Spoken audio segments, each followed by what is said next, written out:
What if the choice you once believed would unlock your freedom ended up binding you to a lifetime of regret? That is the very question now haunting Prince Harry as he reaches the age of 41. And tonight, we draw back the curtain on a narrative the royal family desperately wished to keep hidden from the world. Picture yourself abandoning the only existence you have ever known, the immense wealth, the majestic palaces, the sacred crown itself, all because you trusted that love alone could sustain you. Envision believing that by stepping away from centuries of unshakable tradition, you would finally purchase peace of mind, only to discover, instead, a deep and unshakable loneliness. That is the very snare Prince Harry has confessed he fell into a trap of his own making, one from which he finds no escape. Before we move forward, make sure to press the like button, subscribe to this channel, and activate the notification bell so you never miss an update. When Harry stood proudly before the watching world in the year 2018, holding tightly the hand of Meghan Markle, millions across the globe believed they were witnessing the dawn of a new royal age. It was hailed as a modern fairy tale, the tale of a rebellious prince who had finally discovered his soulmate, and of an outsider who seemed destined to breathe fresh life into the faded and dusty corridors of Buckingham Palace. The flashes of cameras lit the air. The ancient church bells rang in joyous tones. The crowds erupted in cheers. Yet hidden behind that flawless image, a storm was already beginning to form. And the thunder, heavy and relentless, rumbled, not from the outside, but from within Harry himself. This is not a tale of happily ever after. This is the chronicle of regret. It is the story of a man who turned away from a crown for the promise of love, only to question whether he had made the gravest mistake of his entire life. Why does this matter at this very moment? Because Prince Harry has arrived at a milestone in his life, the age of 41, midlife, that inevitable crossroads where every man pauses, looks back and quietly wonders, did I truly make the right choices, or did I recklessly burn bridges that I will never ever be able to rebuild? And for Harry, the answers are neither simple nor comforting. We have all seen the screaming headlines, the so-called Megxit, the bitter feud with William, the sharp war of words with his father, now King Charles, the endless tell-all interviews, the glaring Netflix cameras, the explosive memoir that shook the monarchy to its core. Yet what has been whispered behind the sealed doors of the palace, and what Harry himself has let slip in unguarded moments, paints an image far different from the polished story. It reveals a man who is deeply torn apart by the very choice he once defended with unwavering loyalty. Let us be absolutely clear. This is not shallow tabloid chatter. This is not empty clickbait. What you are hearing is a confession. The sort of confession that only emerges when the bright lights fade away, when the microphones are switched off, when the cheering crowds have long since disappeared. It is the kind of confession that exposes a simple, devastating truth. Harry regrets choosing Meghan over his family. Not because he lacks love for her, not because their marriage is false or hollow, but because love, no matter how deep, no matter how consuming, cannot erase the eternal bonds of blood, the crushing weight of tradition, or the unrelenting call of royal duty. And Harry, whether he dares to admit it publicly or only in the privacy of his own heart, is beginning to realise that the price of walking away is far heavier than he ever dreamed possible. So, let us rewind to that unforgettable night of his wedding. The world witnessed a man glowing with love. But those closest to him remember something entirely different. A nervous Harry, restless and pacing, questioning himself, whispering doubts he would never allow to be spoken aloud. Was he moving too quickly?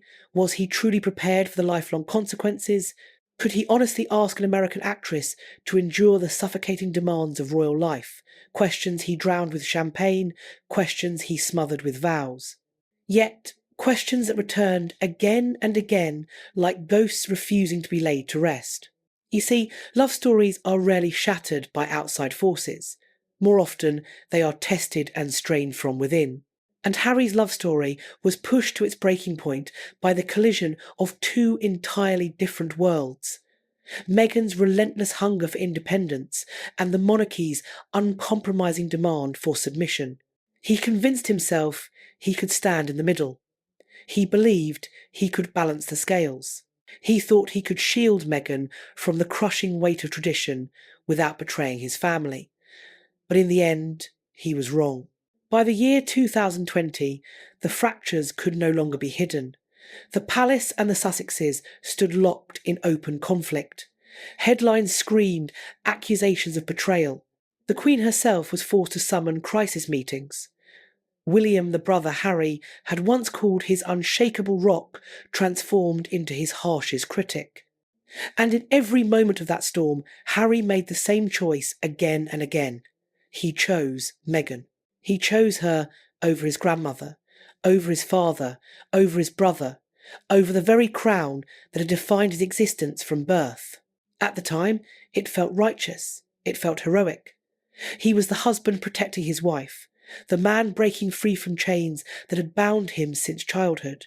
But the question is, what happens when the dust finally settles? What happens when the contracts are signed, the cameras stop flashing, and the red carpets roll up?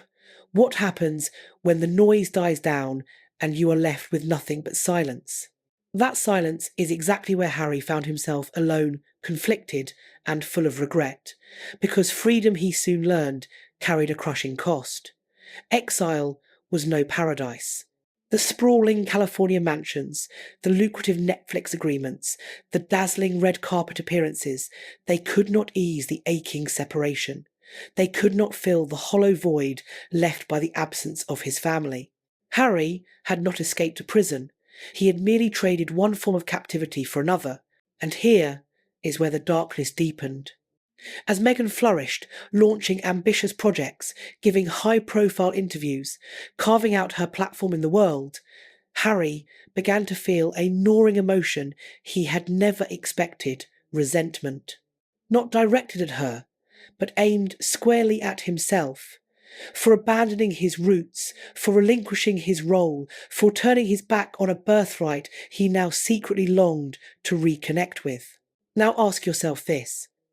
Have you ever made a decision in the heat of passion, a decision you were certain was right, only to look back years later and wonder if it had ruined everything? That is Harry's reality. That is the space he inhabits every single day. Because the truth is, Harry's confession is not solely about Meghan. At its core, it is about identity. For 40 long years, he had been many things: a prince, a soldier, a royal, a son, a brother, a symbol for an entire nation. But in choosing Meghan, he had chosen to cast aside that identity. And now at 41, he finds himself staring into the mirror, asking the most haunting question of all: who am I? And it is in that mirror where the confession begins to take shape. A quiet, almost whispered admission emerges. I regret leaving my family. I regret the walls I built around myself. I regret the bridges I so recklessly burned. I regret believing that love alone would be enough to carry me through.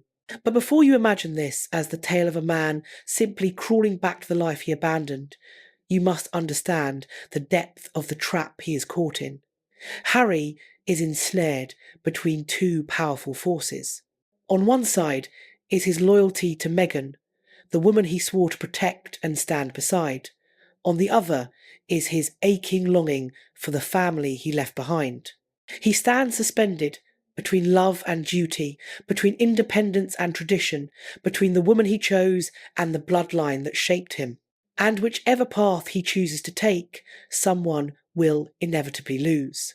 Here lies the part no one ever anticipated. In hushed conversations, behind closed doors, Harry has confided to friends words that suggest a man teetering on the edge of a decision that could once again shake the world to its core. A decision that might draw him back into the royal fold, or just as easily bring his marriage to a dramatic and heartbreaking end. You may wonder, why have we not heard this before? The answer lies in the culture of silence that defines the royals. They survive by withholding, by never revealing more than necessary. And Harry himself has become skilled in the art of misdirection. The interviews, the explosive memoir, the glossy documentaries, these were smokescreens, carefully designed distractions. Ways to control the story, ways to hide the gnawing regret that eats at him. Yet, regret is a stubborn thing. It seeps through in fleeting glances, in the tremor of a voice, in a phrase spoken without caution. Slowly, piece by piece, it has been revealed. So, why tell this story now? Because Harry has arrived at a crossroads. From this point forward, every decision he makes will shape not only his own future, but also Meghan's, his children's, and even the future of the monarchy itself. This is not idle gossip whispered in tabloids. This is history, as it unfolds moment by moment before our very eyes. And that is why you are here to witness the instant when a prince finally admits what he has long concealed, that love and regret can inhabit the same heart at the very same time. That leaving the palace did not liberate him, it shattered him. But what exactly did Harry say? What words managed to slip past the carefully polished machinery of public relations? And how did Meghan respond when she discovered that her husband was haunted by shadows of doubt? Stay with me, because what comes next is a revelation that will shock you. What if the wedding that the entire world celebrated was never the beginning of a fairy tale, but instead the very first step into a slow, smouldering tragedy? It is easy now to overlook the atmosphere of that day, May 19th, 2018. Yet it was unforgettable to those who witnessed it. Windsor Castle stood proud. St. George's Chapel gleamed in the spring light. The crisp air carried with it the triumphant sound of bells echoing across the English countryside. Millions upon millions tuned in from every corner of the globe. Crowds pressed shoulder to shoulder outside the castle gates, waving flags and straining for a glimpse. It was heralded as the wedding of the decade, a royal spectacle crafted to perfection, with every detail polished and gleaming. Harry looked every inch the proud and devoted groom. Meghan glowed with radiance as she walked down the aisle in that elegant Givenchy gown that would soon be etched into memory. The cameras lingered on their clasped hands, their nervous yet tender smiles, the whispered words exchanged between them. Commentators called it a modern-day fairy tale, a unifying moment, a rebirth for the monarchy itself. But let me pose this question. How many times in your own life have you smiled outwardly only to feel your chest tighten with doubt inside? That was Harry's reality. Those closest to him during those weeks have since described a man split down the middle, caught between excitement and unease. Of course he was in love. Of course he longed to have Meghan at his side. Yet the speed of it all, the whirlwind romance, the unrelenting media frenzy, the relentless conflict between Meghan and the British press left him restless, unsettled, questioning. On the night before the wedding, insiders remember Harry pacing the floor of his private quarters, unable to rest his mind, heavy with whispers of uncertainty, doubts that clung to him like shadows. Could Meghan truly survive the suffocating demands of royal tradition? Would his family ever fully accept her as one of their own? Could he possibly balance the weight of love and the crushing duty of monarchy without breaking under the strain? These were questions without answers, questions he buried deep as the dawn of his wedding day drew near. But Harry pushed those doubts deep down into the corners of his mind. After all, how could a man simply walk away on the eve of a royal wedding that millions across the globe were waiting to witness? He couldn't. And so he did what was expected of him. He smiled for the cameras. He gripped Meghan's hand tightly as if anchoring himself. He made a silent vow that he would protect her against anything and everything. He convinced himself that love by itself would be enough to carry them through. Yet love, no matter how strong, cannot always silence the insistent voice of doubt. That ceremony, while breathtaking on the television screen, was already infused with layers of tension. Remember the empty chair placed beside Prince William. Remember how Meghan's father was conspicuously absent from the pews. Recall how, even in the midst of exchanging vows, Harry's face carried an intensity, an almost haunted look, as though he understood he was not merely pledging devotion to his wife. He was making a choice, choosing sides, in a battle that had not yet begun, but was already inevitable. And then came the murmurs. Whispers circulated within palace corridors that Meghan had clashed with royal staff even before the grand wedding day. Stories circulated of tears shed over bridesmaids' dresses, of moments of strain between Meghan and Kate. The press seized on these small fissures, inflating them into scandalous headlines. Harry, unwilling to see his bride maligned, lashed out at anyone who dared to criticise her. To him, Meghan was no longer only his wife, she was his mission, his cause, the hill upon which he would stand and fight. But missions, even those born of love, always carry casualties. And the middle of this story begins to reveal itself when you look beyond the polished photographs and staged appearances. Behind closed doors, the royal smiles were thin and brittle. William, worried his younger brother was moving too quickly. Charles quietly questioned whether Meghan could ever truly adapt to the suffocating life of the monarchy. Even the Queen, though supportive, urged a cautious path forward. Harry ignored them all. To him, every piece of advice, every gentle warning was not concern, it was betrayal. He saw only opposition, not protection. And in his heart, he chose love over counsel. Ask yourself, have you ever dismissed the advice of those who cared for you, not because they were wrong, but because accepting their warnings felt like an act of disloyalty to the one you loved? That was exactly Harry's mindset. His decision to marry Meghan was never only about love and romance. It was also an act of defiance, a bold rebellion, a declaration to the world that he would no longer allow the palace to dictate every aspect of his existence. And yet history has shown us that rebellions never come without a cost, and Harry's was no exception. During the lavish reception, as champagne flowed freely and celebrities mingled with aristocrats under the glittering chandeliers, Harry stood to give a short but emotional speech. On the surface, it was a groom's message of gratitude and joy, but to those who listened closely, his words carried a subtle edge of defiance, almost a direct challenge to anyone who doubted the depth of their love. He declared with conviction that he would always protect Meghan no matter the cost, no matter the opposition.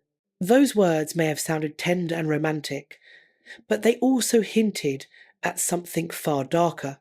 Why would a groom on his wedding day feel compelled to frame his vows as a battle cry because, deep down, Harry already sensed that this marriage was not simply the uniting of two people, it was the collision of two vastly different worlds, and the fallout would be unavoidable. In the weeks that followed, reality quickly replaced the honeymoon glow. The smiles faded, replaced by the rigid weight of palace protocols. Meghan was expected to curtsy at certain moments, to respect hierarchies, to obey rules that often felt archaic and absurd. For a woman who had built a life and career on independence and self-expression, the adjustment was suffocating. Harry soon found himself trapped in the middle of a widening gulf. When Meghan pushed back against the traditions, he rushed to defend her. When the palace resisted her efforts, he bristled with frustration. The cracks that had begun so faintly now widened, growing sharper with each passing week. What no one knew at the time and what Harry himself may not have been willing to admit even to his closest confidants, was that a small part of him feared William might have been right all along. Was he moving too quickly? Was he blinded by passion and unable to see the risks clearly? He buried those doubts deep inside, convincing himself, instead, that the world was united against them. And once you cast yourself as the underdog in a war, every decision you make feels not only justified, but necessary for survival. And here, the contradiction becomes almost unbearable. Harry had always despised the press, despised the suffocating glare of attention that had hounded him since childhood. Yet, he had married a woman who thrived in that very spotlight. Meghan was unafraid of cameras. She welcomed them. She saw visibility as power, as influence, as opportunity. For Harry, visibility was a curse that reminded him of pain and loss. Do you see the tension already forming? Two people deeply in love, yet with completely opposite relationships to fame and attention. It was a contradiction destined to ignite, and it was only a matter of time before it erupted. The end of this chapter does not arrive with chaos, but with quiet. After the wedding festivities, while the world continued to celebrate their love story as if it were flawless, Harry reportedly confided to a close friend late one night, "I just hope I made the right choice." 6 simple words. And yet, those 6 words carried the full weight pressing on his heart. Those 6 words revealed that the fairy tale already carried cracks from its very beginning. And what happened after that? That is where the story begins to darken. Because if the wedding day planted the fragile seeds of doubt, the relentless clash of two worlds in the months and years that followed would water those seeds until they grew into a storm. And no one, not Harry, not Meghan, not even the palace, was prepared for how violent that storm would truly become. What happens when two lives, shaped in completely different worlds, suddenly crash into one another? That was the question. Harry and Meghan were forced to confront. Once the champagne glasses were emptied, the guests had drifted away, and the shimmering glow of their wedding had begun to fade into reality. On one side stood a prince raised inside the gilded but suffocating cage of monarchy. On the other, an actress shaped by the fast-moving, unpredictable, and free-spirited world of Hollywood. Could these two distinct realities truly merge into one harmonious life? Or had they been destined to clash from the very beginning, their foundations too different to ever truly align? Consider Meghan's background. She grew up in Los Angeles, a city where the hum of film studios was the backdrop to everyday life, where the grind of endless auditions was a constant reminder that success required persistence. She learned early how to navigate rejection, how to seize fleeting opportunities, how to carve her own path in a world that offered no guarantees. She was outspoken, confident, and fiercely ambitious. That was how she survived, and ultimately how she thrived. Harry's life, however, could not have been more different. From the moment of his birth, every step, every role, every expectation was scripted. He never needed to audition for his place in the world because his part had already been written in stone. The military, the palace, the ever-present press, the weight of the crown, all of it was predetermined, all of it meticulously structured. His entire existence had been defined by duty, by restraint, and by the unspoken rule of silence in the face of judgment. Two worlds, two value systems, two sharply contrasting realities, and yet now they were bound together in marriage. At first it was exhilarating. Meghan brought a spark of energy and undeniable glamour into the palace. Crowds erupted in cheers wherever she appeared. She shook hands with ease, smiled confidently for the cameras, and spoke in a way that charmed both ordinary admirers and seasoned dignitaries alike. The press, always searching for new angles, heralded her as a breath of fresh air, a sign of modern change. Harry basked in her glow, proud, and protective, believing that perhaps, just perhaps together, they could succeed in reshaping the monarchy from within, turning an ancient institution into something more modern, more compassionate, more alive. For a fleeting moment, it seemed possible. For a fleeting moment, he believed. But the glow of the honeymoon phase was brief, quickly overtaken by the stark realities of palace life. The institution had rules, rules that were rarely written down, yet were as unyielding as iron. What clothes a duchess could wear, which charities she was permitted to support, what topics she was allowed to speak about, how carefully she must guard her personal opinions, every detail was controlled. For Meghan, stepping into this world was like slipping into a straitjacket. For Harry, however, it was nothing unusual. It was simply the life he had always known, the rigid system that had defined him from the moment of birth. And here is where the first real clash began to ignite. Meghan asked questions, sharp and direct. Why can't I wear this colour if the Queen is wearing it as well? Why am I not allowed to speak openly on causes I care deeply about?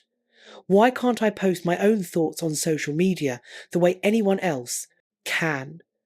To her, the restrictions were not just outdated, they were absurd, suffocating, even insulting. To Harry, they were second nature. The system was the system. You did not argue. You did not question. You endured it.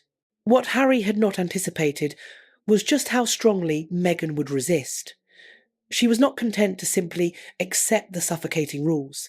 She pushed back, and Harry, caught in the middle, felt himself being pulled in two directions at once. On one side stood the woman he adored, fiery, passionate, determined to carve out her own space, demanding the freedom to remain true to herself.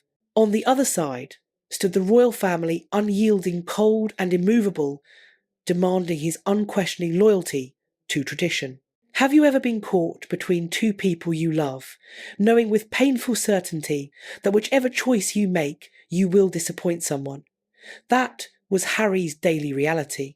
And as time passed, the contradictions only grew sharper and more unbearable. Meghan thrived under the spotlight. To her, interviews, flashing cameras, and global attention were not threats, but tools, powerful instruments to do good, to amplify her causes, to project influence. For Harry, those same cameras were nothing but weapons. They meant danger, intrusion, relentless judgment. They reminded him of his mother Diana, who had been hounded to her tragic final breath. Meghan wanted to use the spotlight to shine. Harry wanted nothing more than to dim it forever. The middle of this chapter is where the tension truly began to intensify, stretching every bond to its limits. Meghan, still new to the cold machinery of the monarchy, naturally expected her husband to defend her, to shield her from rules that felt suffocating and unfair. And Harry did try. He stepped in, he argued on her behalf, he attempted to bend traditions for her sake. But each attempt came at a cost. With every stand he took, his relationship with his family weakened further. Private dinners that had once been warm and easy grew strained and icy. William, cautious and protective, reportedly warned him to slow down, to think carefully before rushing forward. Charles, ever the pragmatist, advised patience, suggesting that time would smooth things out. Even the Queen, who adored Harry, deeply urged calm and restraint, hoping he would find balance rather than confrontation. But Harry was not calm. He felt increasingly cornered, increasingly misunderstood. And when he looked at Meghan struggling to adjust, breaking down in tears behind closed doors, her spirit dimmed by the weight of it all, his anger only grew sharper. To him, the palace was failing her. They were refusing to protect her. And in his heart, that failure was unforgivable. And so the battle lines were quietly drawn. On one side stood Harry and Meghan, united in defiance. On the other stood the palace, guarded by centuries of tradition. The press, like circling sharks, sensed the blood in the water and pounced. Every minor disagreement was blown into scandalous proportions. Headlines screamed, Duchess difficult, Palace in crisis, tensions with Kate. Stories that may have started with fragments of truth were twisted until they became full-scale controversies. Harry watched helplessly as Meghan became the target of relentless attacks. And, in that moment, something inside him began to shift. He was no longer simply a husband. He was once again a soldier, this time fighting not on the battlefield, but against the very institution that had shaped and raised him. But war always demands choices, and Harry was about to make his first truly defining one. The end of this chapter arrives quietly yet decisively.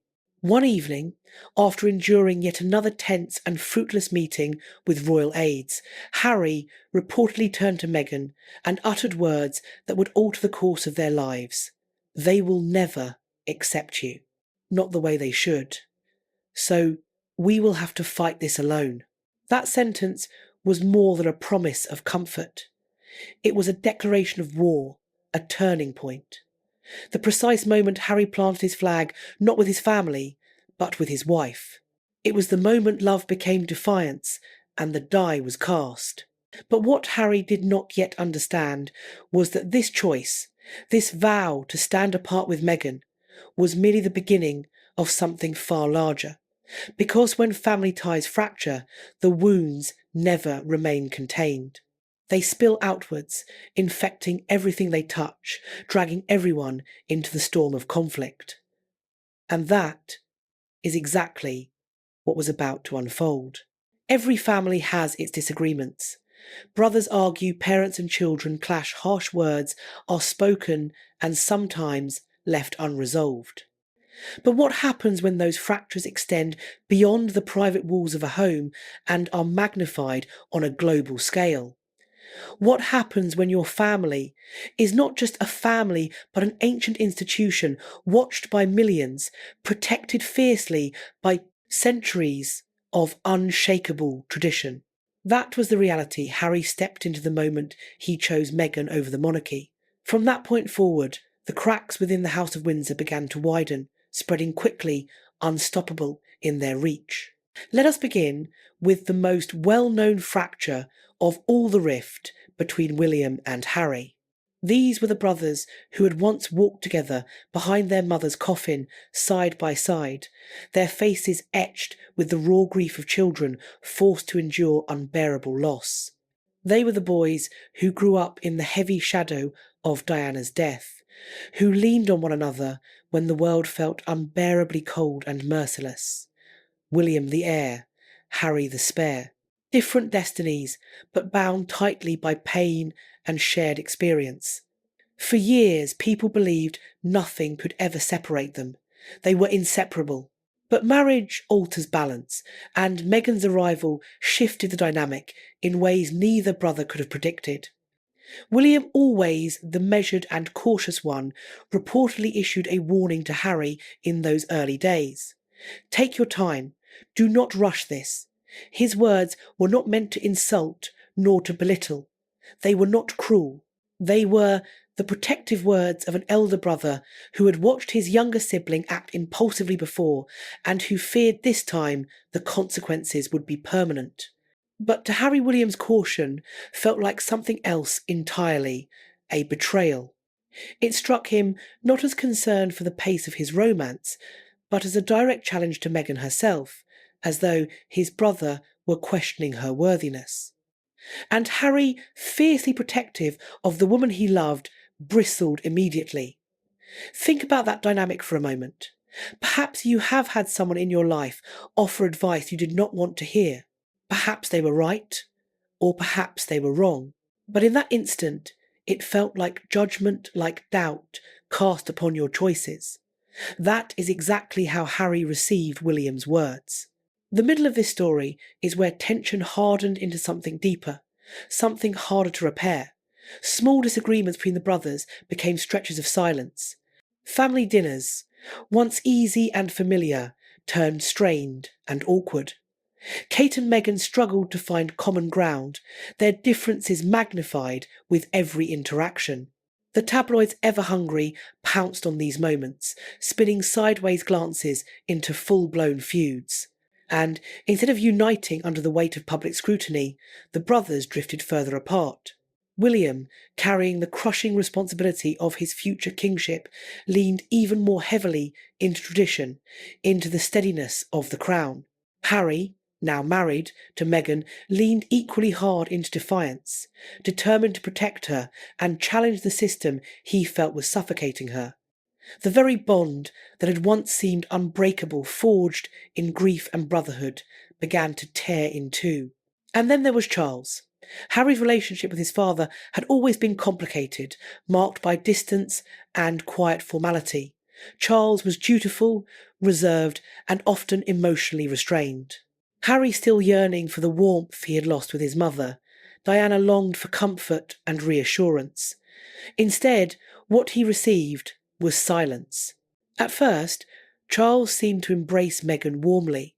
He even walked her partway down the aisle when her own father was absent, a gesture that carried both symbolism and tenderness. But as the family drama deepened and the public scrutiny intensified, Charles grew weary. His focus shifted back to preserving the stability of the crown rather than soothing his youngest son. To Harry, this was another deep wound. He was not only losing his brother, he now felt abandoned by his father. And overshadowing all of this was the Queen Elizabeth II. She was a monarch who had lived through wars, abdications, and scandals. She wanted nothing more than peace within her family. She adored Harry deeply, but she could not change the machinery of monarchy. Her loyalty, as it had always been, was to the crown first and family second. Harry understood this in his mind, but in his heart it cut deeply.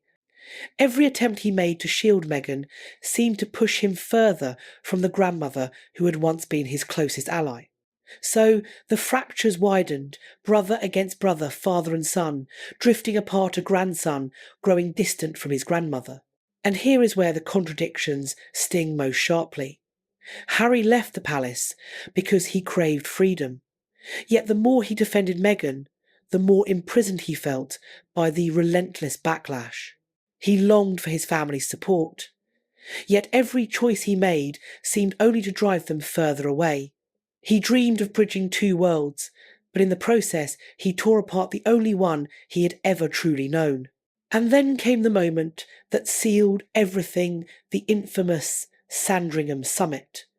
A family meeting called by the Queen herself, summoned with urgency to determine the future of Harry and Meghan. Behind those closed doors, the truth could no longer be concealed. William and Charles pressed firmly for clear, immovable boundaries. Harry pleaded for compromise, for some middle ground where love and duty could coexist. The Queen, ever the mediator, tried to hold the pieces together. But the tension was unbearable, the wounds already far too raw. When Harry walked away from that meeting, he knew only one thing with certainty. The divide was no longer a simple crack. It had widened into a chasm. Let me ask you, have you ever had a quarrel with family so deep, so bitter, that you knew instantly nothing would ever return to the way it was? That was the moment for Harry. The end of this chapter leaves us with a haunting picture. Harry, standing outside the gates of Sandringham after the summit, reportedly muttered to a friend, "I have lost them. I have truly lost them." These were not words of fear, but of resignation. But resignation soon hardened into rebellion. Because losing his family did not merely wound Harry, it ignited something inside him. It lit the fuse for the most explosive decision of his entire life. And once that fuse was burning, there was no stopping the detonation that would follow. At what point does frustration become finality? When do you stop trying to mend the cracks and instead decide to break away entirely? For Harry and Meghan, that breaking point arrived far quicker than anyone inside the palace had imagined. By the early months of the year 2020, the walls were closing in.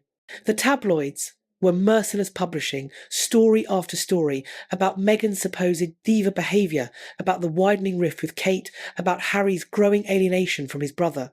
Headlines cast Meghan as the villain, Harry as her puppet, and the monarchy as the wronged victim. Harry seethed with anger. Meghan wept with despair. And within the private rooms of Frogmore Cottage, the conversations between them grew darker and heavier. According to insiders, one night Meghan looked at Harry and asked the question that pierced straight through him. "Do you really believe this family will ever accept me?" Harry had no answer, because deep down he already knew the truth. The more Meghan pushed for independence, the more the palace perceived her as a threat. The more Harry defended her, the more his family judged him as reckless. It was a vicious cycle, one without escape. The middle of this story brings us to January of 2020, when Harry and Meghan stunned the entire world. With no warning, they announced on Instagram that they would step back from their roles as senior royals. The message was carefully crafted, polished to sound calm, rational, even hopeful. But behind that carefully chosen wording was chaos raw and uncontained. The Queen had not approved it. William and Charles were blindsided. A decision of seismic proportions had been dropped on the monarchy, not through private conversation, but through the click of a button on social media. That single post landed like a bomb. It was not just an announcement, it was betrayal. Think for a moment about the symbolism of that single act. For centuries, the monarchy had maintained a tight grip on its story, controlling its narrative through carefully worded press releases, through interviews measured down to the last syllable. And then came Harry and Meghan, dismantling centuries of protocol in an instant, with nothing more than an Instagram post. A rebellion written not in ink or speeches, but in pixels glowing across the screens of millions. The fallout was swift and unavoidable. The Queen immediately called an emergency summit at Sandringham. The principal players assembled: Elizabeth, Charles, William and Harry. Meghan, already in Canada, joined the meeting remotely. And behind those firmly shut doors, the family's debate was not simply about logistics, it was about identity itself. Could a prince truly live halfway in and halfway out? Could he be royal on weekends and independent the rest of the time? Or was this a choice of absolutes, all or nothing, no in between? For Harry, the discussion was pure agony. His heart ached to keep both worlds. He longed to see Meghan safe, protected and happy, but he also yearned to keep one foot planted within his family, one tie still bound to the crown that had defined his existence since birth. William stood firm, arguing that such a compromise was impossible, that a half-in, half-out arrangement would fracture the institution. Charles, ever focused on clarity and order, insisted that the lines must be drawn cleanly. And the Queen, pragmatic as always, offered a solution. Harry and Meghan could indeed leave, but in doing so, they would surrender their HRH titles and all official royal duties. That was the breaking point. In that moment, Harry understood that compromise was a fantasy. It was gone. He faced only two roads: return fully to the fold, and submit once more to the system that had suffocated Meghan, or walk away completely and embrace the unknown. And in that moment of reckoning, Harry made his choice. He chose Meghan. He chose love over lineage, freedom over duty, rebellion over tradition. It was the most consequential decision of his life, one that would reverberate far beyond the walls of Sandringham. Have you ever made a decision, in the heat of raw emotion, one that felt righteous and necessary in the moment, only to realise later that it was irreversible? That was Harry's reality at Sandringham. The end of this chapter comes with a haunting image. As he left that summit, witnesses described Harry's face as pale, tight, and almost ghostly. One person even recalled hearing him mutter under his breath, "I had no choice." But of course he did. He had a choice. He made it, and it was final. The world would go on to call it Megxit. To the palace it was nothing short of betrayal. To Meghan it was liberation, a release from chains she had never agreed to wear. But to Harry, though he could not bring himself to admit it, at the time it was the beginning of regret, because walking away from his family did not end his troubles. It only birthed a new kind of pain, one heavier, more complex, and more enduring than he could ever have imagined. And that pain would not remain in England. It would follow him across the ocean, straight into the very heart of his so-called freedom. They believed freedom would taste like champagne, sipped on a balcony in Malibu. They believed it would feel like sunshine, warm and endless, washing away the icy shadows of palace life. They believed California would be their salvation. But what happens when the dream you build does not erase the pain you are running from? What happens when paradise reveals itself as another kind of prison? When Harry and Meghan landed in North America in the year 2020, the symbolism was unmistakable. This was not simply a change of address. It was an exile, self-chosen, but still deeply painful. They settled first in Canada, searching for quiet and distance, and then, drawn by the allure of Hollywood glamour and the glittering promise of independence, they planted their flag in Montecito, California. Their new home was a sprawling mansion with lush gardens, 12 bathrooms, and neighbours whose names carried their own kind of royalty, Oprah, Ellen, and other titans of entertainment. To outsiders, it looked like paradise. To Harry, it felt unsettling and strange. The truth was simple. He had never lived like this. Yes, he had grown up surrounded by palaces, but those were never homes. They were institutions, monuments to power and history. He had never shopped for groceries. He had never been forced to worry about security bills or financial obligations. He had never lived in a neighbourhood where the people next door were celebrities rather than courtiers bound by protocol. And in that strange new world, Harry began to sense that freedom was not nearly as simple as he had once believed. Meghan, though this was her world, she understood Los Angeles. She spoke its language fluently. For her, returning to California was like stepping back onto familiar ground. And as she found her rhythm, the clash of identities between husband and wife grew sharper. Meghan thrived. She launched projects, built networks with Hollywood's power players, and quickly established herself as a voice for women equality and leadership. Her confidence blossomed. She looked poised on Zoom calls, radiant on magazine covers, commanding on stages. She was in her element, as though she had been waiting for this chapter all along. Harry was not. He missed the regiments of military life. He missed the sense of belonging that came from duty, even if that duty was wrapped in suffocating rules. He struggled with the casualness of California, with its yoga mats and business lunches, with neighbours who didn't bow to titles because they simply didn't care. For the first time in his life, Harry was just Harry. And while that sounded liberating in truth, it terrified him. Have you ever left behind a job, a city, or even a relationship, convinced that freedom would fill the hole inside you, only to discover it didn't? That was Harry's reality. The middle of this chapter reveals how financial pressures added even more weight. Without royal funding, Harry and Meghan had to shoulder every cost themselves. Security expenses were staggering. The renovations at Frogmore Cottage had to be repaid in full. To cover it all, the couple signed lucrative contracts with Netflix and Spotify deals reportedly worth millions. But those contracts came with expectations, content, branding deliverables. For Harry, this felt uncomfortably close to selling his soul. For Meghan, it was opportunity, exactly the kind of stage she had always known how to command.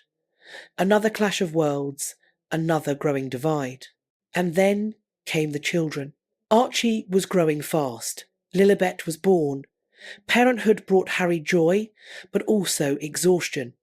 He embraced fatherhood wholeheartedly, pushing Archie on swings, tending chickens with Meghan, feeding bottles in the quiet of night. Yet fatherhood also awakened something else, longing. He wanted his children to know their cousins, their grandparents, their uncle.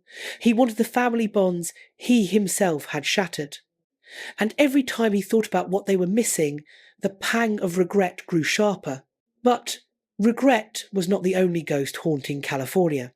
Harry wrestled with something deeper irrelevance. In Britain, he had been a prince, a soldier, a royal face recognised worldwide. In California, he was famous, yes, but famous in the way actors and athletes are famous. Just another celebrity. And in a place overflowing with celebrities, fame quickly loses its shine. Direct question. What is worse, to be trapped inside a gilded cage, or to be free but invisible? Harry carried that question with him every single day. The end of this chapter arrives in the quiet of Montecito. One evening during a walk in the garden, Harry reportedly confessed to a friend, "I thought leaving would fix everything, but the ghost followed me here." He had escaped the palace, but not the pain. He had built a new life, but the cracks had travelled with him, and the more Meghan rose in confidence, the more Harry sank into reflection. Because paradise does not cure regret, it only gives you more time to dwell on it. But what came next would drag those cracks into the spotlight. Because the California dream wasn't just sunshine and freedom, it was about monetizing their story. And once they stepped back in front of the cameras, everything Harry had been running from came roaring back with a vengeance. Have you ever loved someone so deeply that their dreams became your own? Until one day you realised those dreams were carrying you somewhere you never wanted to go. That was Harry in California. From the outside, the Sussexes seemed unstoppable. Deals with Netflix, Spotify book contracts, and paid speaking engagements filled the headlines. Meghan adorned magazine covers, delivered keynote speeches, and branded herself as a global activist courted by Hollywood's elite. She was moving forward with unstoppable momentum. Harry, meanwhile, often looked as though he was moving backward, or perhaps inward, toward the past he could not shake. Meghan's ambition was not only natural, it was necessary. She had walked away from a career, a country, and a reputation. She had to prove she was more than the Duchess who fled the palace. She wanted to stand on her own, to build an empire on her terms. Her vision was clear. Archewell as a global force for change podcasts reaching millions, documentaries rewriting narratives. She wanted legacy. Harry wanted belonging. He missed military camaraderie, the structure, the brotherhood. He longed for the days when his purpose was service, not branding. For him, the Invictus Games was not just an event. It was a lifeline, the final bridge connecting him to a world that made sense. Every time he shook the hand of a veteran, every time he stood in uniform and saluted a soldier, he felt himself again, whole, grounded, understood. But here lies the contradiction. Meghan was charging forward, building the future with fierce determination, while Harry kept glancing back at the past he could not shake. And in any marriage, when one partner pulls forward and the other tugs backward, the tension between them only grows stronger. Think about it. Meghan viewed California as freedom. Harry at times saw it as exile. Meghan welcomed microphones and cameras as tools to tell their story. Harry often longed for silence. Meghan's drive carried her closer to Hollywood's orbit. Harry's nostalgia pulled him quietly, almost unwillingly, back toward Windsor. Even if he rarely said it aloud, his heart still drifted across the Atlantic. This clash of visions seeped into their private life. Meghan urged Harry to embrace his voice, to write, to speak, to own his narrative at last. But every time he did, the backlash in Britain grew fiercer. Headlines screamed betrayal. Old friends slipped away. The palace responded with the same frozen silence it always had. And Harry, though defiant in public beside Meghan, felt the sting of that rejection in private. Direct question.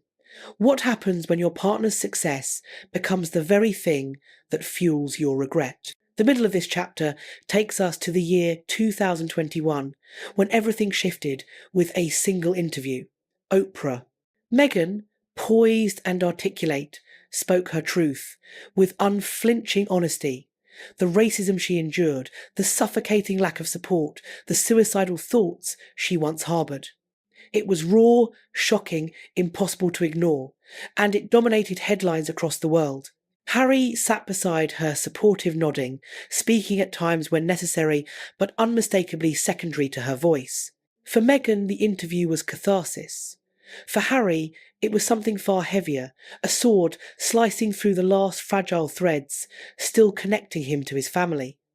In that moment, Meghan's ambition to reveal, to reshape, to command the narrative triumphed, and Harry's nostalgia, with its quiet, aching hope for reconciliation, was crushed.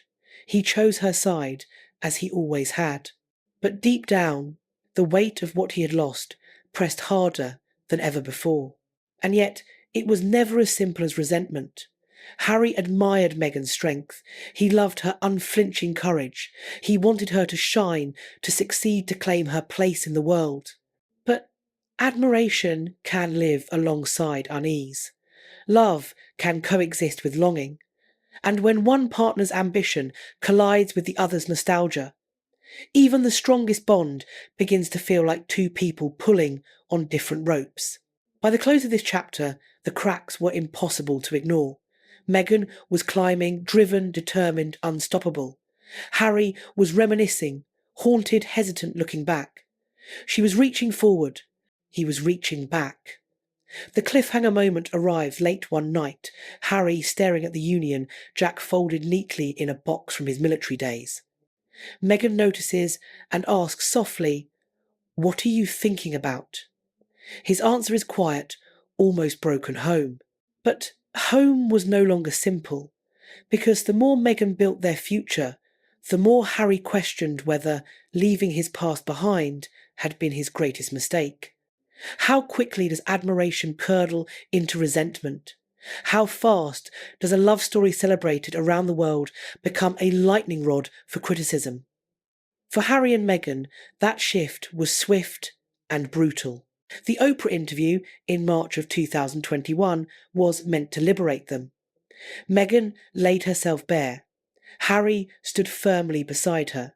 Together, they told the world about the racism, the neglect, the suffocating isolation that had driven them to the edge. For a brief moment, the world listened, shocked into silence. Social media surged with sympathy. Hashtags of support trended.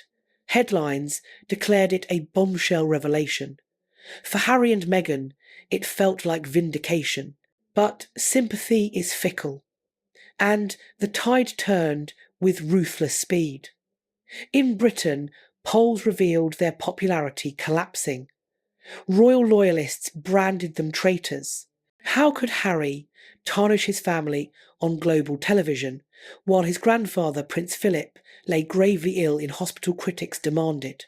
Newspapers filled their front pages with scathing editorials, painting the couple as selfish, hypocritical, even dangerous to the monarchy itself. And the scrutiny was not confined to Britain. Across the Atlantic in America, the press that had once embraced them began to sour. Commentators asked pointed questions. Were they courageous truth-tellers or simply attention-seekers? Why speak so passionately of privacy only to step into the spotlight again and again? Even some fans began to waver, whispering, doubts that cut to the core. Have you noticed how quickly the media flips its narratives? One week you are a hero, the next you are branded a villain. Harry and Meghan lived that cycle in brutal real time. The middle of this chapter plunges us into the chaos of the year 2022 and beyond. The Netflix documentary promised an unfiltered glimpse into their love story. The trailers were dramatic, the footage intimate, tear-streaked faces, emotional confessions. Harry declared that he feared history repeating itself with Meghan just as it had with Diana. The anticipation was electric, and when the series finally aired, it sparked a global frenzy. But instead of universal sympathy, the backlash only deepened. Critics dismissed the project as self-indulgent. 6 hours of complaints, some sneered.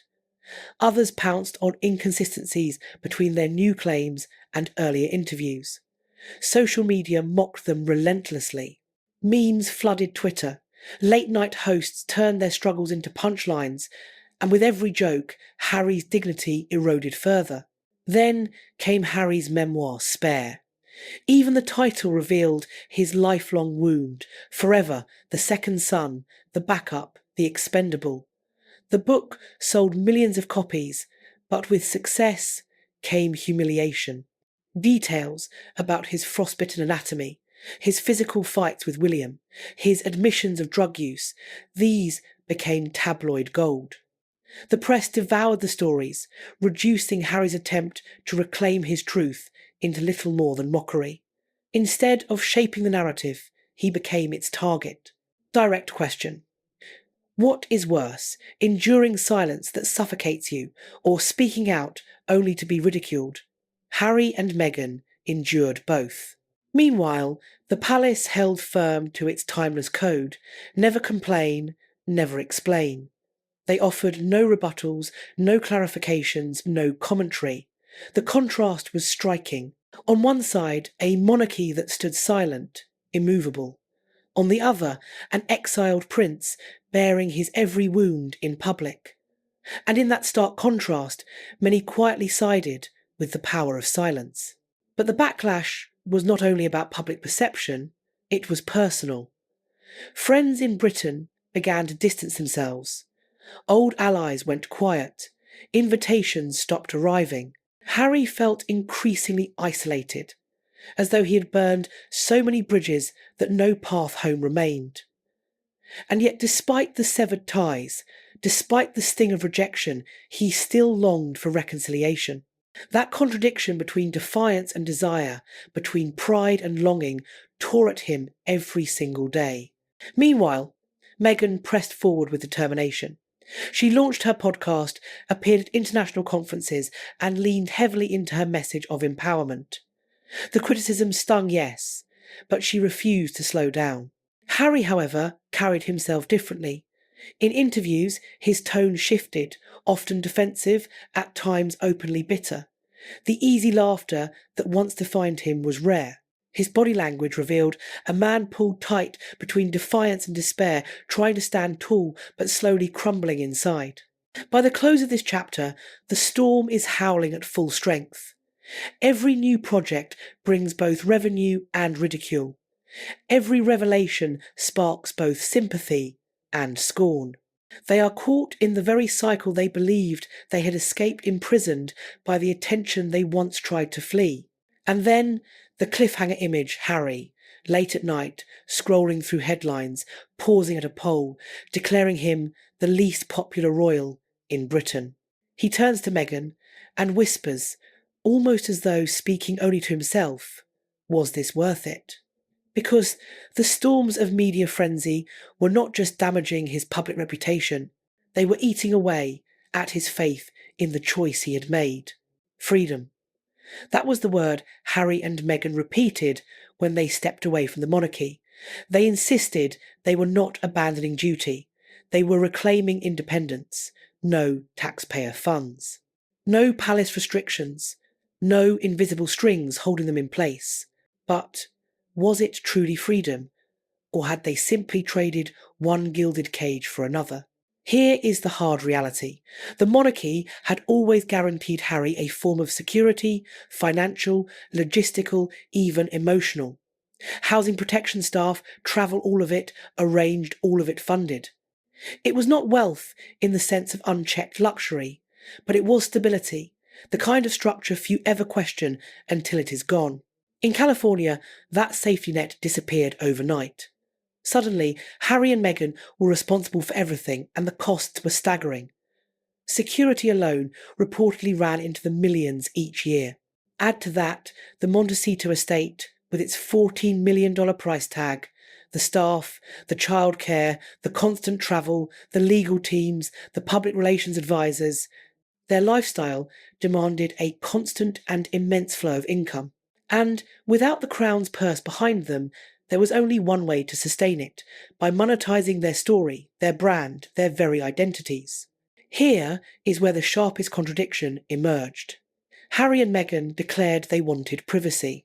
Yet, they signed contracts worth $100 million with Netflix, 20 million with Spotify, and millions more in publishing deals. Those agreements required visibility, demanded content, and compelled them to open doors into their private lives for public consumption. Privacy, the very thing they claimed to crave, had become a product.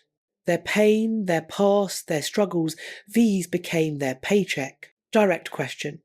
Is that true freedom, or is it dependency disguised as independence? The middle of this chapter unpacks the weight those contracts carried. The Netflix documentary, Meghan's Spotify podcast, Harry's memoir, Times, Spare Times. Each project earned them staggering sums, but each one also carried expectations and ignited backlash. When Meghan's podcast was cancelled, after a single season, critics mocked the couple as unserious, even lazy. When Spotify executives publicly ridiculed them, Harry's credibility took another blow. Yes, the contracts gave them financial security, but they also brought relentless pressure, and pressure breeds conflict. Meghan viewed the deals as tools, platforms to expand influence, reshape the narrative, and claim power on her own terms. Harry often saw them as traps. In candid moments, he admitted he disliked the business side of Hollywood. He was a soldier, not a salesman, a prince, not a producer. Yet he had no choice but to play the game in order to sustain the life they had chosen. This dissonance gnawed at him. Imagine waking each morning knowing the only way to protect your family financially is to relive the very traumas you most want to escape. That was Harry's reality. Every book deal, every documentary, every podcast was another excavation of wounds he longed to leave buried. The money gave him stability, but it also chained him to his past. Meghan thrived beneath the spotlight. She was polished, articulate, commanding. She could turn an interview into a manifesto, a podcast into a platform, a headline into a statement of power. For her, the golden cage was at least lined with opportunities. Harry, though, appeared more and more like a reluctant passenger, physically present, but emotionally haunted. He could not shake the growing suspicion that he had not escaped captivity at all. He had merely exchanged one kind of cage for another. And then came the irony, too bitter to ignore. In their pursuit of financial freedom, Harry and Meghan had bound themselves even tighter to the very media machine they had once despised. The paparazzi still stalked their steps. The headlines still cut deep, only now the weight was multiplied by contracts, obligations, and the relentless need to stay visible. By the close of this chapter, a question hangs heavy in the air. Yes, Harry and Meghan had escaped the monarchy's grip, but at what cost? The cliffhanger moment arrives one late evening. After hours of tense meetings about upcoming projects, Harry reportedly slammed his phone onto the table and muttered, "We wanted freedom, but all I feel is trapped." That is the tragedy. The golden cage may have looked different from the palace walls, but it was a cage all the same. And so we arrive at the heart of the storm. What is stronger, blood or betrayal? That question has haunted the House of Windsor for generations, but never with such raw intensity as in Harry's fractured ties with his father and his froze brother. At its core, this story is not simply about duty or politics. It is about hurt pride and choices that cut so deeply they may never truly heal. Let us rewind. Harry and William were once inseparable, two boys bound together by unimaginable tragedy. When Diana died, they walked side by side behind her coffin, their grief etched into history's lens. They laughed together, played together, shouldered the burden of royal life together. For years, Harry called William not only his brother, but his best mate. Their bond seemed unbreakable. But bonds do not always shatter in one violent snap. More often they fray slowly, worn thin by time and tension, until one final tug tears them apart. The unravelling began subtly. William, cautious by nature, reportedly voiced doubts about Meghan early on. His words were not meant to be cruel but careful. Take it slow. To Harry, already fiercely in love, those words landed as an insult, not only to Meghan, but to his own judgment. And from that seed, resentment began to grow. As time passed, the uneasy dynamic between Meghan and Kate only deepened the fracture between the brothers. Every tabloid story, every glance, misinterpreted by the press, every whispered rumour became fuel for division. William grew increasingly protective of the monarchy, guarding the institution he was destined to lead. Harry grew fiercely protective of Meghan, defending her against what he saw as relentless hostility. The brothers, once an inseparable unit, now stood on opposing sides of an invisible battlefield. The middle of this chapter takes us to the breaking points, the Oprah interview and Harry's memoir Spare. In the book, Harry claimed that William had physically attacked him during a heated argument about Meghan. He described being shoved, stumbling and falling onto a dog bowl that shattered beneath him. It was an explosive revelation, raw, humiliating, and deeply damaging for both brothers. Imagine being William, the future king, expected to embody composure and restraint, reading such accusations in a global bestseller. And imagine being Harry, carrying that incident not as gossip, but as a wound he could no longer keep hidden. With Charles, the rift was different, more complex, more layered. Harry's anger toward his father stemmed from years of feeling overshadowed, unheard, even unloved. In interviews, he accused Charles of failing to shield him and Meghan from the press. He spoke of a cycle of pain, suggesting that Charles had passed down the same emotional neglect he himself had suffered as a child. For Charles, a man who had endured decades of public criticism, often silently, those accusations cut deeply. And yet beneath the bitterness, there was longing. Harry confessed openly that he wanted his father back. He wanted his brother back. He did not want the rift to last forever. But there is a vast difference between desiring reconciliation and achieving it. Direct question. How do you rebuild a bridge when you have already set it ablaze before the entire world? Every royal gathering since Megxit has laid bare the tension.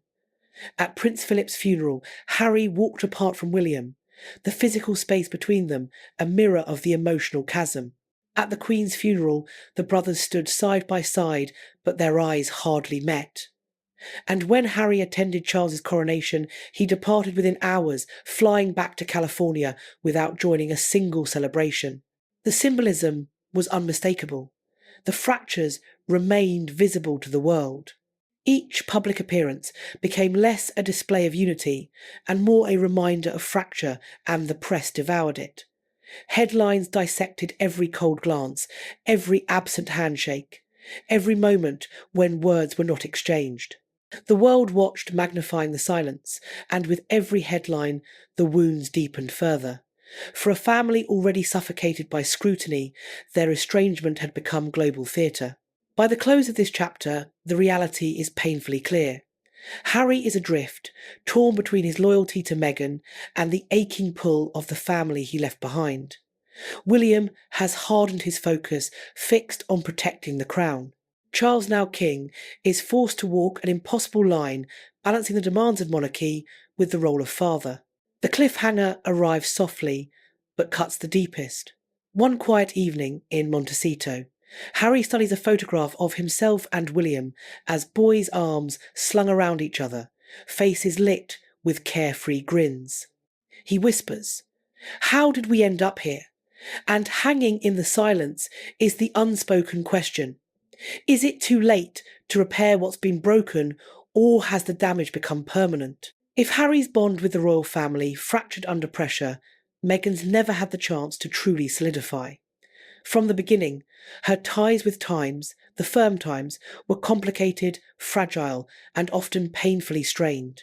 Let us start with the obvious. Meghan Markle was never the archetypal royal bride.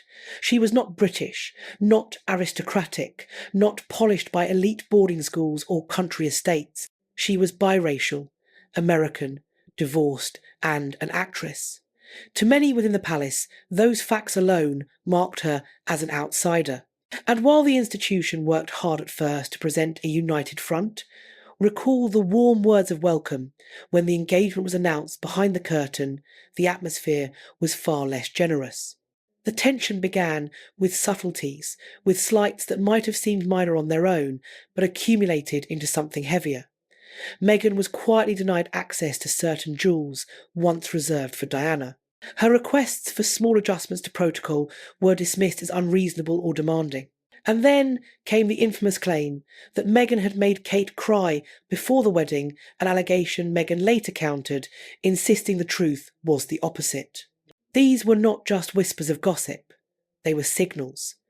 Signals that Meghan was not being embraced, but examined under a harsher lens. Now, pause and ask yourself, how would you feel stepping into a family where every move was second-guessed, where every word was dissected, where every outfit you wore was compared and criticised? For Meghan, it was suffocating.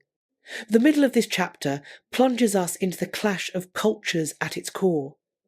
Meghan came from a world where speaking out was not just allowed but celebrated, where using your voice was a mark of strength and independence. The royal family came from a world where silence was not weakness but survival. Meghan's instinct was to address problems head-on, to confront them openly. The monarchy's instinct was to bury them quietly, to sweep discomfort under centuries of polished rugs. That fundamental difference meant Meghan was perpetually out of step with times the firm asterisk. Then came the press. The British media, which had once embraced Meghan, turned swiftly against her. Stories painted her as Duchess Difficult, amplifying every whisper of temper, every rumour of diva-like behaviour. Instead of defending her, the palace stood silent, clinging to its long-standing mantra, "Times never complain, never explain." Asterisk. To Meghan, that silence was not neutral, it was betrayal. It left her unprotected, exposed, abandoned to fight alone against a ruthless press machine. Direct question. If your partner were being vilified, would you hold your silence, or would you demand that those closest to you fight back? Harry chose the latter. He bristled at the palace's refusal to defend Meghan and grew increasingly combative with the media, his anger sharpening with every new headline. Meanwhile, Meghan's ties to the royal family weakened with each passing scandal. Rumours of frostiness between her and Kate Middleton widened the gulf. Public appearances where the so-called Fab Four had once looked like a symbol of unity now revealed awkward glances, stiff smiles, and a noticeable distance that the cameras could not ignore. By the time Meghan sat down with Oprah, her grievances had transcended the personal. They were institutional. She spoke of suicidal thoughts, of being denied the help she desperately needed, of conversations about her unborn son Archie's skin colour. These revelations shocked the world, but they also scorched any fragile goodwill that might have remained between Meghan and the Windsors.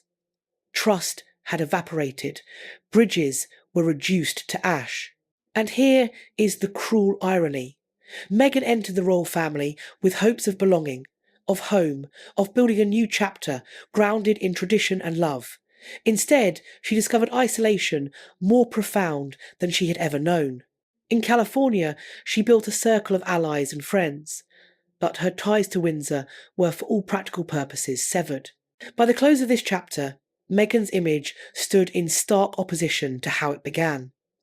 Once hailed as the woman who could modernise the monarchy, she was now seen by many within the palace as the woman who had nearly broken it. The cliffhanger image is stark, almost cinematic.